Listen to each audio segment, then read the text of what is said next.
Personal notice. Danger's my stock and trade. If the job's too tough for you to handle, you got a job for me, George Valentine. Write full details.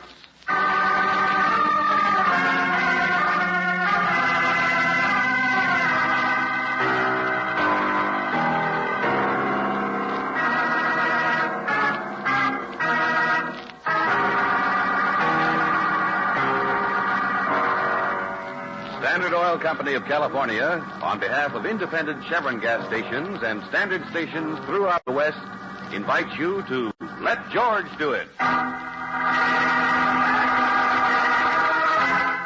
Snowblind, a transcribed adventure of George Valentine.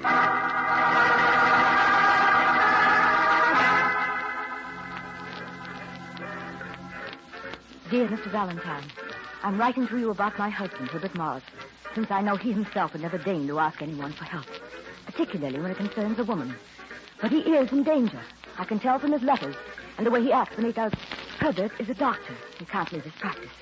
And so he is alone down there in the city, just as I am alone up here in the mountains. Oh,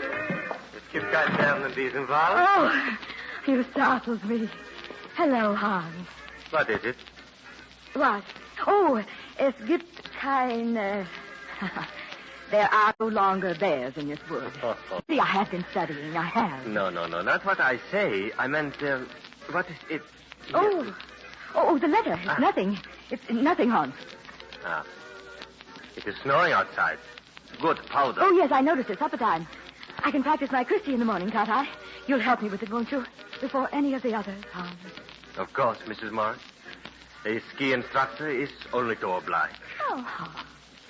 What is it? You won't tell me? Oh, well, it's just, it's a note for supplies I need up at the cabin. Oh, Hans, wait. I'll be in a moment to done. He isn't Andre Damen. Yes, I know. There are other women, that's what you said, isn't it? Yeah. But I'll be just a moment, Hans. It's 9... Well, No, stop it. It's a dead language, like the people. Why bother? Oh, don't say that, Hans. You'll wait for me, won't you? Whatever the lady says. Oh, please. Won't you?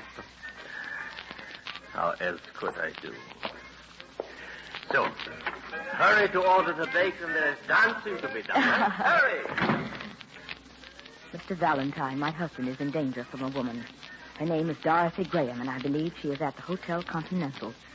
I can be reached at our winter cabin several miles north of Sun Mountain Lodge. Sincerely, Lamar.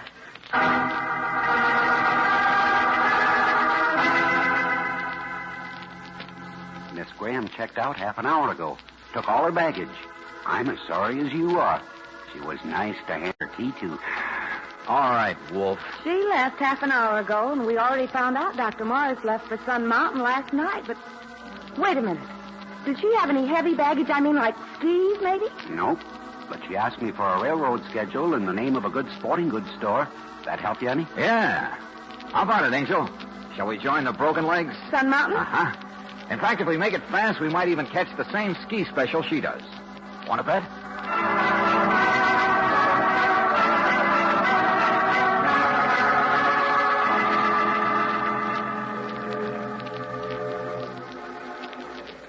Miss Dorothy Graham. Miss Graham. Miss Dorothy Graham. Miss Dorothy Graham. Porter, that's me. Telegram, Miss Graham. Delivered to the train at the station. Oh, of course. Here. Thank you. Oh, thank you, miss. Well, pardon me. May I? Chair's empty. Yeah. Well, I guess everybody's a little friendly, headed for a vacation and all. I suppose so. Yeah. This is my first trip this year. You pretty good on sticks? I don't ski. Skate? No. Well, then what are you doing on the train? Would you please... Oh, look, excuse me.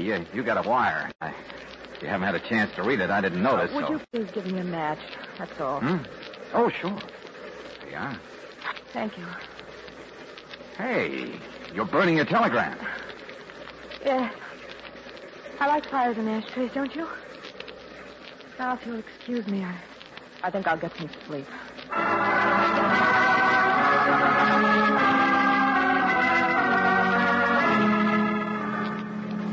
Yeah, Brooksie burned the telegram without looking at it. I wonder who she thought it was from. I don't know. Particularly since it was me. What? Sure, that's the wire I sent her, a fake one from her hotel. Just so it'd be easy to find her here in this crowd. While you were in the club car, I took a simpler way. I asked the porter which was Dorothy Graham's compartment. You what? And I looked through her handbag, George. She only has a one-way ticket to Sun Mountain, a lot of sleeping tablets, and a gun.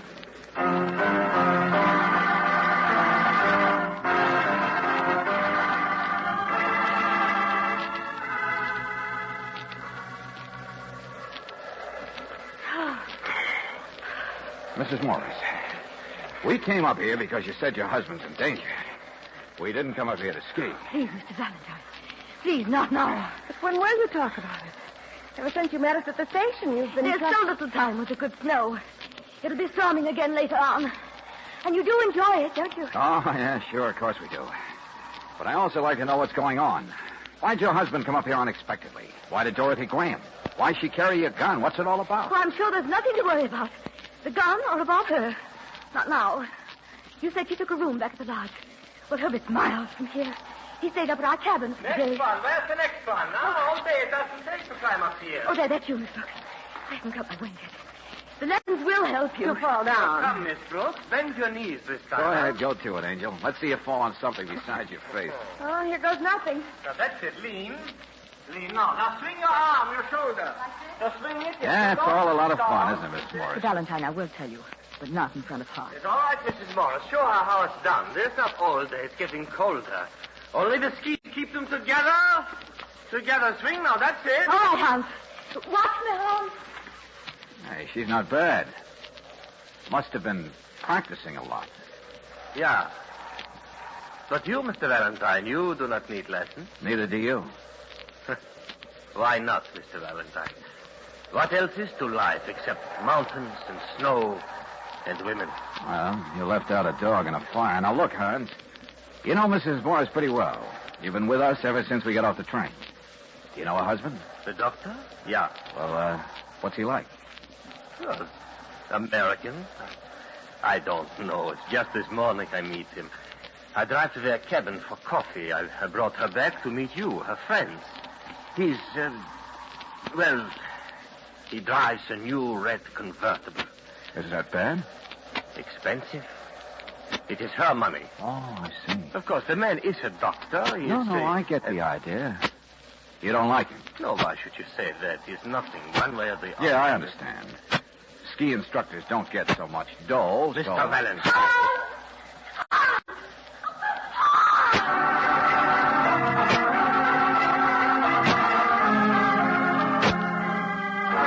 So I think. But it hurts. Under my arm. I called. Let's go inside. Oh, ouch. I was making a turn. Neither do I, Mrs. What? Yes, your husband. It was Hans, right? Worried, you mean? It's Fulton.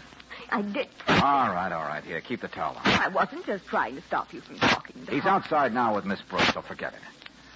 All right, let's have it, Mrs. Morris. I don't like divorce cases. But that's what this is, isn't it? Well, I wrote you that my husband... Oh, sure, that Herbert was in danger from a blonde, and I followed her, and she's a weirdy, all right. But you're no more worried about him or about her than the price of eggs in Sweden. Mr. Valentine. The only thing that worries you is your boyfriend. The way you watch that Austrian ski boy out there is enough to... I beg your pardon, Mr. Valentine. I love Hans very much.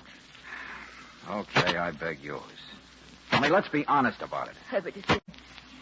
Well, stuffy about giving me my freedom, that's all. My friend in the city, his nurse, when she wrote me that Herbert had brought this Graham woman to town, I've been visiting her at her hotel down there. All you had to do was hire somebody like me and trade the doctor for a... Well, never mind. First impressions. Oh, but when you get to know Hans, it's just that he's been through so much in his own country. And he's sensitive and proud. And ambitious? Mr. Valentine, I'm sorry I misled you. But I didn't expect everyone to come galloping after us to the mountains. Oh, it's you. Just kein werden in diesem Wald. Oh, darling, I'm much better now. I thought you were hurt. Yeah, the bear, he is slow, huh? But the road is always bad, dangerous. And now there's more My snow ankle's outside. only a little swollen, don't you think? Oh, Liebchen, how shall we then dance? You should have a bandage. I will go bring it myself. A little tape. No, never mind. Where do you keep your first aid kit? My cabin just out there beyond the mosquito. Why? Give me your keys. I need some fresh air.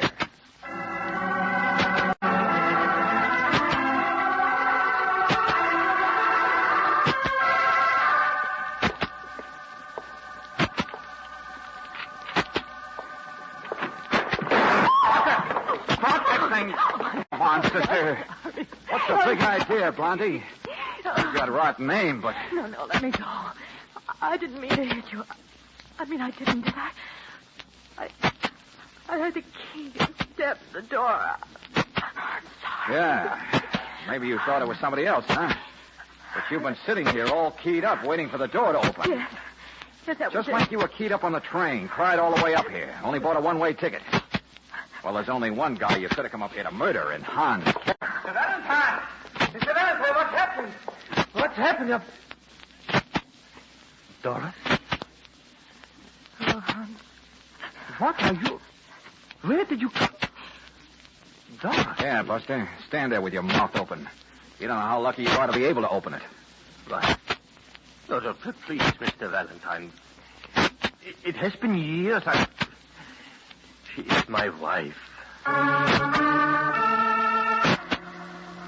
No. I have not known she is. Please. You need time to think of answers. No, please. There is a road. A spare cabin to here. Beautiful new car. Dr. Morris, like the sheriff. His car accident into the canyon. Is dead.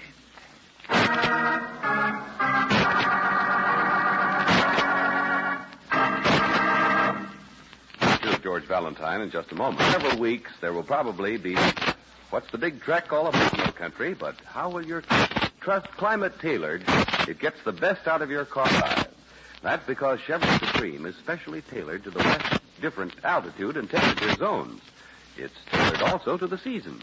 So try a tank full of this climate-tailored gasoline tomorrow. Right away, you'll notice how much better your car performs. Faster start, smoother pickup in traffic, tuning-free power on hills. In fact, you can't buy a better gasoline for today's high-compression engines. Ask for premium quality Chevron Supreme at independent Chevron gas stations and standard stations where they say and mean we take better care of your car.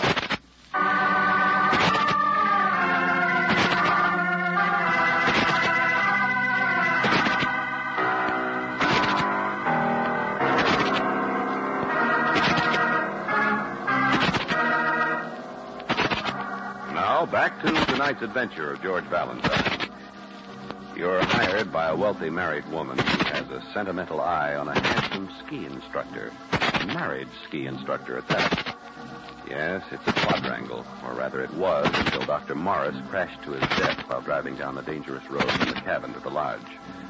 So, when the sheriff asks you all to meet him at the Morris cabin, you think it best for you to do the ride up that dangerous road. And when you arrive at the cabin, you wish the sheriff would hurry up with his investigation. Hello? Yes, we're all up here at the Morris cabin, Sheriff, but... Well, I just hoped you'd be here, too, that's all. No, I just want to know more about the accident, so does his wife. No, Sheriff, there's no reason I can tell you yet for wanting you here fast, but... Well, it's just a weather, I guess. Sure. We're okay. Mr. Valentine. He's still down there in the canyon where the car hit. He phoned from the ranger station. Have they reached his body? Yes. Was there anything unusual about the accident? Oh? And Mr. Valentine, why do you act the way you do? Is Hans starting a fire? That storm's getting worse. Yes. And Miss Brooks has gone upstairs with Darcy. You don't care much that your husband died, do you? I love him, if that's what you mean. Why wouldn't he give you a divorce? Well, Herbert didn't really get stubborn about it until you met Hans. Hans is difficult to understand. So appreciate. Unless you're a woman, sure. Well, I'm not. You're a woman, sure. Well, I'm not. You're a woman, sure. Well, I'm not. So how's this for size? Your husband dug around in Hans' past until he dug up a wife, Dorothy, that Hans had deserted. Of course, Herbert didn't tell you about it. He wanted to bring her up there, let the situation explode itself. Well, it almost did. Dorothy decided to take matters into her own hands and kill the darling boy. That's what she thinks of. Oh, Mr. Valentine, he's told me about her. She's not normal. She's unbalanced. Yeah, I wonder what made her that way. It's a tragic situation. They're Their marriage isn't even legal. They're married. Oh, no, not that, too. Oh, what do you mean? I mean, it's all just too neat. Dorothy's no real stumbling block by herself, is she? Dr. Morris, he was the only real obstacle. Well, lady, I never knew anyone to die so conveniently. By accident. What else did the sheriff tell you, Mr. Valentine? You see? You, too, can't help thinking. Was it really an accident? Or was Herbert really murdered?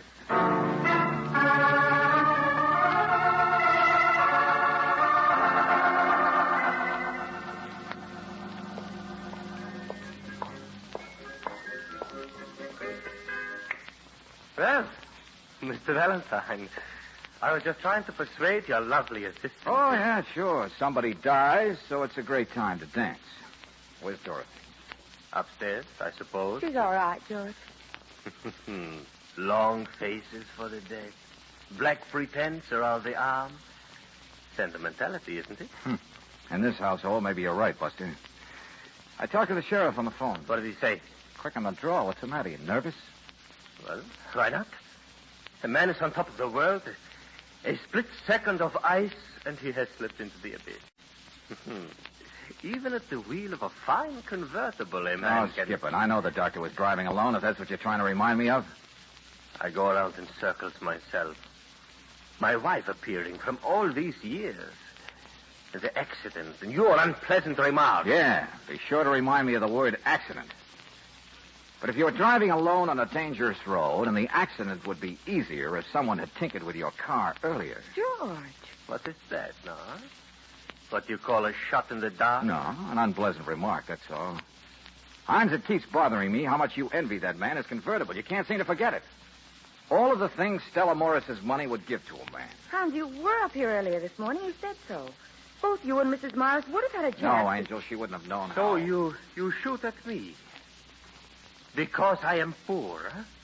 Because you cannot understand the simple envy of people who are persecuted. I'm not interested in what makes you tick, Buster.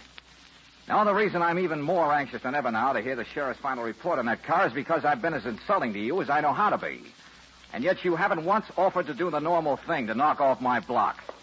Then, of course, I shall oblige. Saved by the bell. Stop it.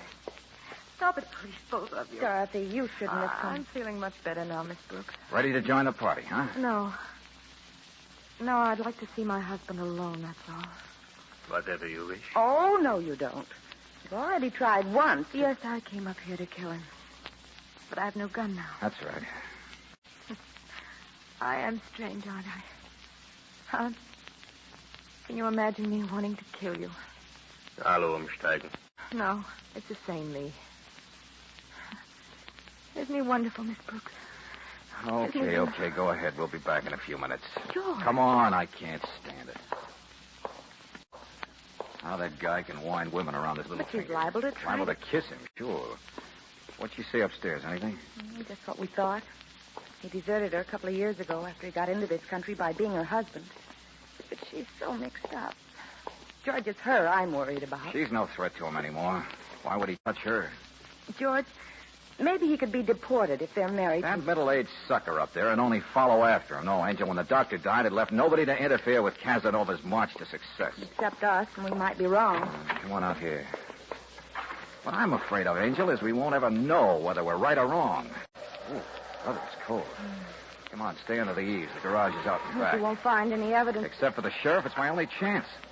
Before this snow covers everything up. Hey, look out now. Let me take your arm. The ground's frozen. At least maybe I can get that guy nervous enough to... George, what's the matter? Hey, what's this stuff on your jacket? On the inside of your arm here. Oh, I couldn't have rubbed against anything. Not there. Somebody else took your arm like this. Who was it? But I don't... Well, Dorothy did for a moment when she came downstairs just now to steady herself. Dorothy, sure. And she wanted to talk to him alone about it. Oh, brother, am I a sucker? Come on back to the house fast. But, George, what is it? Smear of grease, Angel. Axle grease. And it came off a car.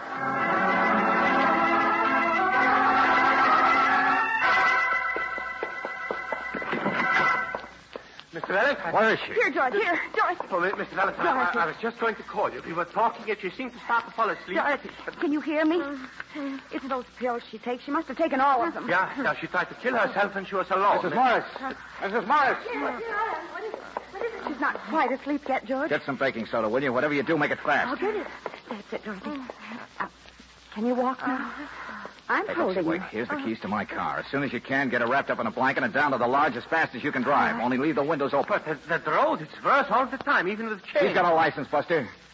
Only you might be a little careful, Angel. Don't worry, George. Oh, Mr. Valentine, it is ridiculous. We should go with them. They can do better than we can. Besides, you're not leaving this room, not yet. Now, let's see. A glass, maybe. How did you give her those pills? In whiskey? I don't know what you're talking about. She tried to murder me. She's upset. She tried to kill herself. Yeah. This glass might do it. Uh-huh. That's number one. Number what? Evidence. Things you show to a jury, just in case she can't testify or doesn't know herself what happened. Oh, no. Mr. Valentine, really? Oh, yeah, sure. I'm way out on a limb, Buster. But I'm building a ladder fast. Now, let's see. No coat, no purse. Oh, no, you don't. I'll pick that up. Uh-huh. Yeah, here we are. Handkerchief covered with grease. Man's handkerchief. Yours? Give me that. I said stand still, Buster. You can't give a gun an argument. Sure. Your initials. A guy tampers with a car, he gets a little greasy.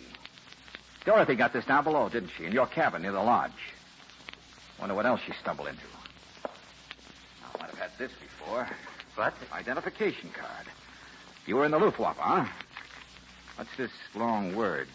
Machinist something. Mr. Valentine, this is what you call circumstantial, is it not? Oh, there they go. In the car. Yeah. Let's see what... Pliers. Oh, now, don't get so... No, I use those on ski binding. Or maybe this is the type that comes out of the toolbox of a red convertible. Oh, stop it. Mr. Valentine, you are so ready to accuse me. So ready to invent what a crazy woman's story would have been. Yes, now you are watching me now, huh? You are... Look, you see... Oh, let go of that. So, there, my suspicious friend. Now you are looking at a gun. Thank you, Stella. Well, I didn't mean to. I just opened the door. They didn't need me to go with them, and I wanted to... Now, Liebchen, forgive me. Perhaps you will join me sometime. What? Of course, I'm leaving. Your own sedan is still in the garage. How could I stay in a country with such a suspicious man? Hans, I've been listening.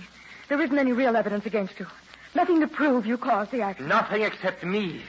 I know what police can make people say to confess, whether it's true or not. Well, I won't be caught to find out. There is no one who can catch me alive to accuse me of things I don't do. Hans! Get your hands off me.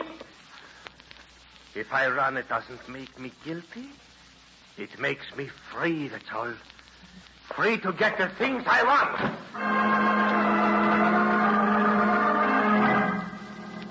Well, Mrs. Morris, there goes your ski boy.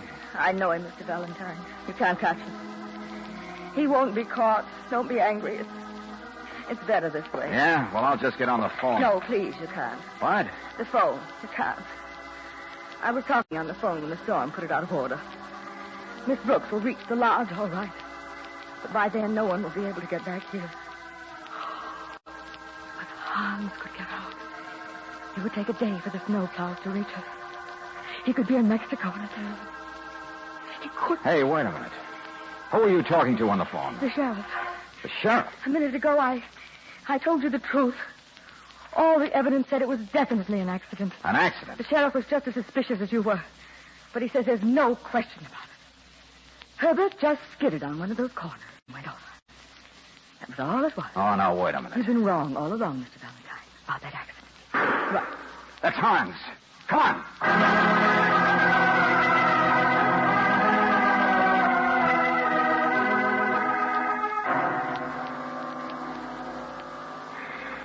Well, he's dead, all right. There was no other way out for him. He would have been caught. I see what you mean. I remember how your husband was on his way to you. Your bad ankle. He was a doctor. He was considerate. I would have been warmer, more comfortable if he'd brought my car. The sedan. Yeah. Which left nothing here in the garage for Hans to escape in but the car he himself fixed as a death trap. A brand new red convertible.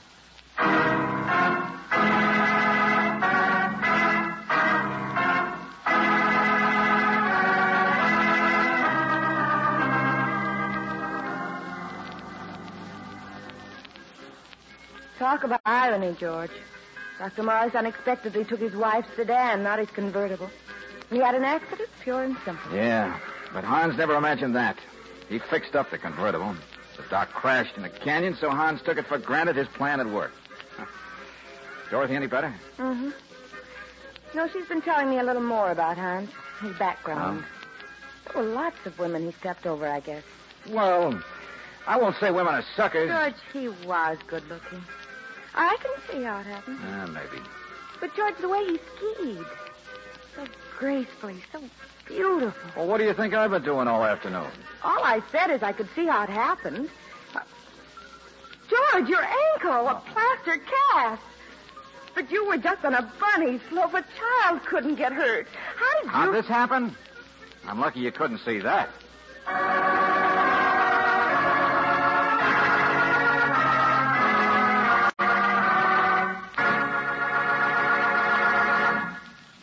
One of the worst night driving hazards, especially in wintry weather, is the one-eyed car. And you probably don't think highly of that car's owner. But when were the lights on your own car last checked? For your own safety, friends, make it a point to get your car lights checked at regular intervals. At standard stations and at independent Chevron gas stations, a light check is one of their many protective services. And it's a speedy service, so why not play safe and have it done tomorrow? While you're there, ask them to inspect your windshield wiper, both the arm and the blade. If the arm is faulty, they can replace it quickly, so you won't have to risk its failing when you need it most. And remember, in stormy weather, a worn wiper blade is almost as bad as none at all.